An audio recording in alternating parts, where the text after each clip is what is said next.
আজকে তো আইসক্রিম বানাবো, তার জন্য আমি ফ্রেশ ক্রিমটা নিয়েছি। ক্রিম আমার একটুখানি লাগবে, কনডেন্স মিল্ক অ্যান্ড বিস্কুট, এই কয়েকটা উপকরণ দিয়ে আজকে আইসক্রিমটা তৈরি করব। প্রথমে কনডেন্স মিল্ক আর মিল্ক অ্যান্ড ক্রিম তিনটিকে ভালো করে ফাটিয়ে নেব মিক্সারে।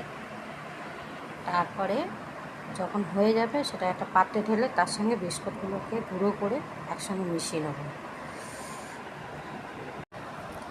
এই যে এটা হয়ে গেছে, এবারে এটাকে আমি এরকম একটা পাত্রে ঢেলে রাখবো। এরপরে এর সঙ্গে আমি এই বিস্কুটটা মিশিয়ে দেবো, বিস্কুটটা গুঁড়ো করে নিয়েছি, মিশিয়ে দেবো। বিস্কুটের গুঁড়োগুলো দিয়ে দিয়েছি। এবার আমি ঠিক এরকমভাবে নেড়ে ছেড়ে নেবো, নিয়ে এটাকে পুরো এর সঙ্গে মিশিয়ে দেবো।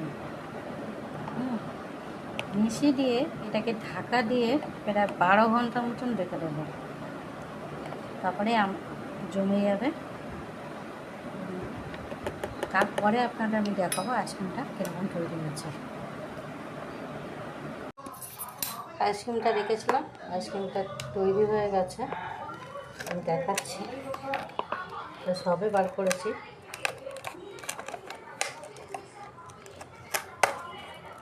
এটা অ্যাকচুয়ালি আমি যখন দিয়েছিলাম ওই এটার মধ্যে, তখন